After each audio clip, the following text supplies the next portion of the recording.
3 ayning 8 kuni Xalqaro ayollar bayrami munosabati bilan Uyg'ur harakati tashkiloti madaniyat vayronchiligi va irqiy qirg'inchilikning nishoniga aylangan ayollar degan temada xalqaro to'r suhbati yig'ini o'tkazdi.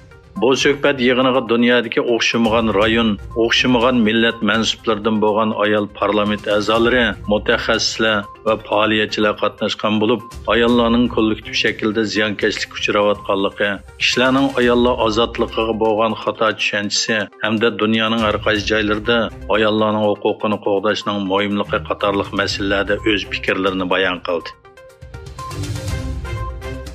Egilinishçe, bir Qozoq imam Xitoyning Sharq Turkistondagi jazo lagerida qazo qilgan. Erkin Yevropa radiosuning bu vaqtdagi xabariga qaraganda, 2018-yili diniy faoliyatga qatnashganligi uchun 14 yillik qamoq jazosiga hukm qilingan 61 yoshli imam Baqitxon Mirzon Xitoyning Sharq Turkistondagi jazo lagerida qazo qilgan.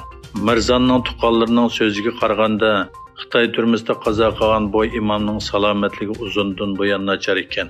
Uning tuqqanlari doiralardan kasal sababidan mezonni qo'yib berishni qayta talab qilgan bo'lsa-mu, ammo talablari rad qilingan va oxirida imom o'lib ketgan. Xitoyning Amerikada saqchi punkt qurish orqali u yerda yashaydigan Xitoy fuqarolarini qo'rqitganligi to'g'risidagi ayblash Amerika Avom palatasida muzokara qilindi. Avom palatasi Davlat bexatarlik komiteti tashkillagan va Xitoyning Amerikaning davlat bexatarligiga tahdidi muzokara qilingan yig'inda Amerika davlatlik axborot idorasining josuslikka qarshi turish sho'basining sobiq boshlig'i William Ivanina, Mitchell institutining ofitseri Joseph Tigostella, Osiyo bexatarlik to'r mulozimat direktori Kari Bingin va Brown universitetidan Tayir Jost parlament a'zolarining savoliga javob berdi.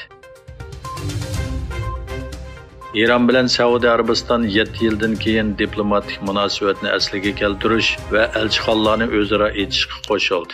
Ikki davlat Xitoyda o'tkazilgan suhbat oxirlashganda kelishim hosil qildi. Ikki davlat 2016-yili Shia mazhabidagi diniy zot Shayx Nimrul Nimrinning Riyodda o'ldirilishi va Saudiya Arabistonning Irondagi elchixonalarga hujum qilingandan keyin diplomatik munosabatni uzgan.